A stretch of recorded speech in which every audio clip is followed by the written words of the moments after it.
Welcome to the Rubbish FPL Player channel. This video, I'm going to talk a little bit about how my game week 22 went, which was obviously the week where I played my wildcard, and then talk a bit about game week 23 and what my plans are. Game week 22, I got 40 points, which was exactly the average.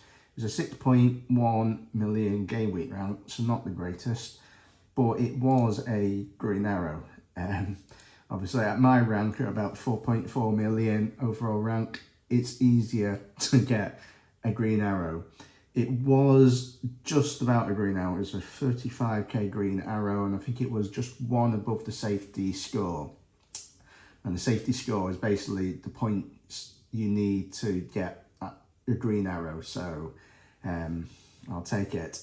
And so far, even though my season's been going really rubbish, every time I've played a chip, it's been a green arrow that game week. So whether it's been the free hit, triple captain, bench boost, it's been a green arrow. Hopefully for the remainder of the season, I'll get more green arrows with those chips every other week. There's another, about 16 game weeks to go, so I'm still trying to be optimistic that I can get a okay rank, certainly better than 4.4 million. But anyway, the team, it was mostly about, obviously, Captain Haaland, like many did, and he blanked again. Verts came in the wild card, and he got 10 points, and Timbercake got 5 points. Gabriel got 8 points, but he is owned by quite a lot of teams. If I didn't do anything, didn't play my wild card, didn't make any changes, I worked out, obviously I may have played it a little differently, but I think I would have got 41 points, so 1 point more, but still the wild card. But there you go. In that team, it mainly would have been Dorgu's 15 points. That was the main player who got all the points. A lot of players blanked. Like Foden even got 1 point. Reinders got 1 point. Ekatike just 2 points. But there we go. I'll take the green arrow and move on. On to game week 23. I think I may roll the transfer. I am tempted to get a United midfielder in, but probably it's not sensible to get them in versus Arsenal. Obviously last week against City, United were brilliant, but it is one game. Let's see how it goes. City were particularly bad. They're missing lots of players out injured. So I think it will be a tougher task against Arsenal. Just having a look at the Champions League games and sort of not really looking at the results in too much detail. But all the English clubs, I believe, they're through to at least the playoffs. Chelsea and City, I think mathematically could end up as unseeded playoff places, but obviously, yeah, that means they'll be still in the Champions League, play a few more matches, which I'm still trying to work out the new sort of Champions League draw and table and all that now. It's just a lot simpler than it used to be. But the main takeaways, I think, FPL wise for the Champions League, is that Palmer wasn't even in the squad, and Salah's straight back in the team, straight after AFCON. And I think Liverpool played a 4-2-2-2 formation, 4-2-2-2 formation, and Salah was up front with Ekatike. Looking at the heat maps, looking at it, yeah, he was. It looks like, yeah, he was pretty much one of the front two. It wasn't particularly wide on the right. I think at this point it's too early to get Salah in, but if Haaland continues to not score, then you never know. It could be, we could all be getting Salah back in our team. Talking about Haaland now, so I think that's 8 games now in all competitions and just 1 goal, and that was a penalty. Haaland surely will eventually get back to scoring, but since his last open play goal, which was against West Ham, is the sort of all the important stats are down, such as like touches in the box and chances and things like that. So I think since he's taken less shots per 90, less touches in the box, opposition box, from 6.7 to 4.3. His XG's gone from 0.98 to 0.42. As big chances per 90 has gone from 1.94 down to 0.81. So, you know, a lot of those stats have just dropped by half. So it's not just him that is just not in form, but it's City as a whole. And I think they've obviously got some players, important players out on injuries.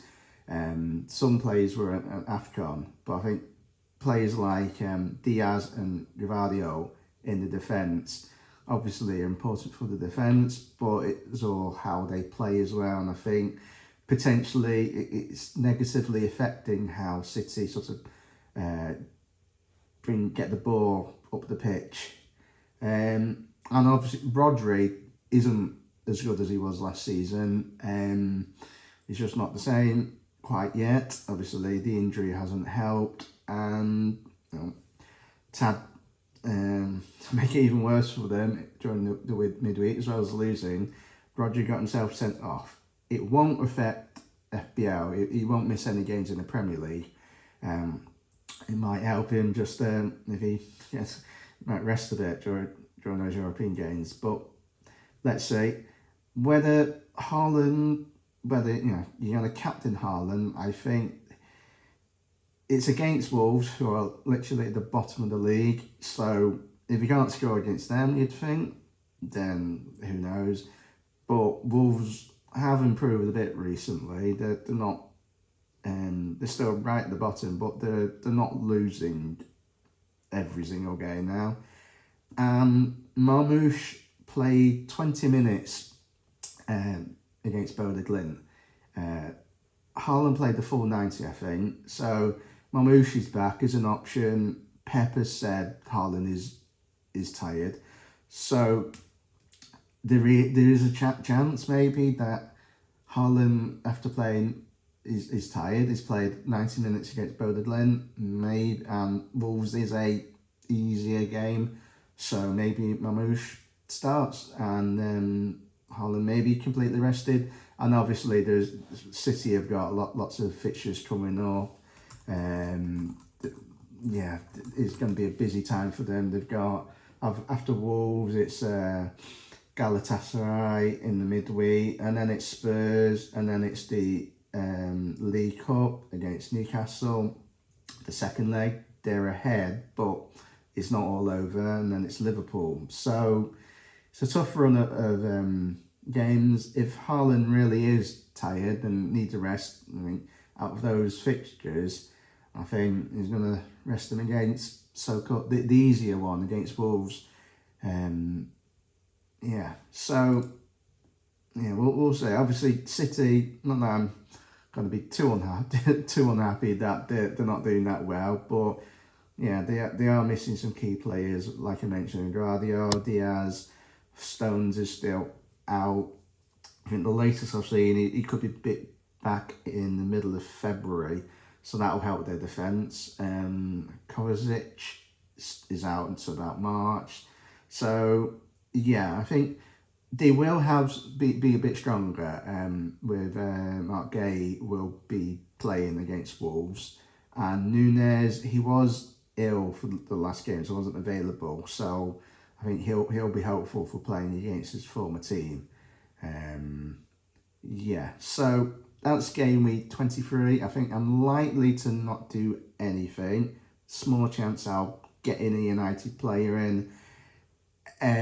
which would be, obviously if we're picking anyone, it would be Bruno, but looking at the amount of money I have and all that, I wouldn't want to take a hit, so it could be, I could get Mbumo, but I don't really want to get rid of, it'd probably be for Rodgers, which I'm not sure about, or I could, I could get Dorgu in, who was great in the last against City. He's playing really well, but we don't totally know the United team and how they'll line up against every opposition. Obviously, he was on the left wing against City, but against Arsenal, he might not start. He could be left back. Carrot could change things up again. So I think it's most likely I'll do nothing, roll it. Mark Gay will come into the first 11, and I'll probably get Van der Ven will be on the bench. Gabriel and Timber will play. I think the midfield and the forwards will be the same as last game week. As for the captain, I think I'm gonna go against Captain Haaland. I think I've got nothing to lose. So it's not a 0% chance, but I think the top three is Thiago, Semenyo, or Wirtz. I'm not sure. At the moment, it's on Thiago. It could easily change. But Wirtz, I think, has probably got the better fixture. Bournemouth are probably the easiest team. Those captain contenders play. But, well, apart from Semenyo, if I believe City will be back. And obviously Haaland is probably the more likely to score, but Semenyo's got a chance, and he's likely to be playing because he's not playing in the Champions League.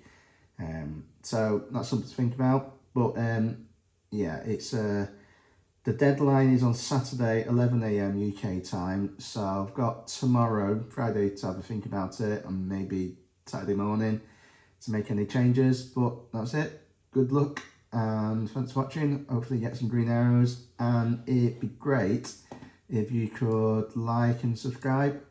Thank you very much.